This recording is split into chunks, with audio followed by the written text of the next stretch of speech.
One more thing about parents, especially Desi parents here. I'm sorry, I'm going to take 3 minutes out. Do apologies. معذرة إلى العرب. للأسف الشديد هناك مشكلة خاصة للهنود. There's a specific problem for the Indian Pakistanis. Let me tell you guys something. In our culture, in Indo-Pak culture, there's something that the Arabs and other ethnicities don't have. We have this idea that our children, our sons especially, when they grow up, they will take care of us. We will become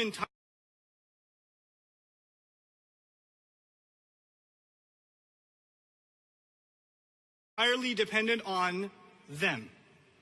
In other cultures, when you get older, you have this pride in knowing that you are independent, that your children are living their own lives, and you are living your own life, and you have, of course, interaction with each other and healthy relations and a constant communication, but you're not dependents necessarily. Not unless some life tragedy hits, some major catastrophe, some health issue. But in the Desi culture, that is your retirement plan. Your son is your retirement plan. So what you do then is, you don't want to mess with your retirement plan. So when you're looking for a girl, you're looking for a girl who's not going to stir up any trouble in the home. Because it's still your home, not his home. So when you marry him to a girl, you bring her in really as a servant, not as a daughter.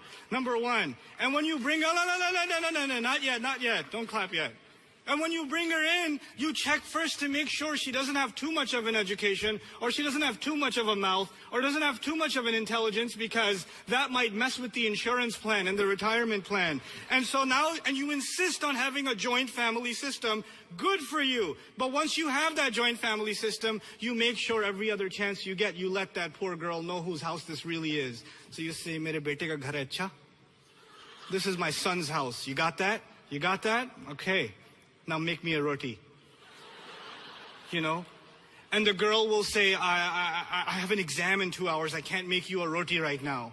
I can't make the khubz right now. Please, can I just study for my exam? And then your son will come home and she'll say, the mother will say to the son, "Today your daughter, she insulted me so much. She slapped me on the face and said, I can make my own rotis." And all this drama happens inside these homes because the mother and the mother-in-law wants to keep her son and not let him live his own life. On the other hand, it creates a hatred in the daughter-in-law for the mother-in-law, and you know what's going to happen next. What's going to happen next is the husband is going to spend a lot of time at the masjid. That's what's going to happen next. He's like, "I ain't dealing with this. I'm about to volunteer." So, you know. So this oppression that's happening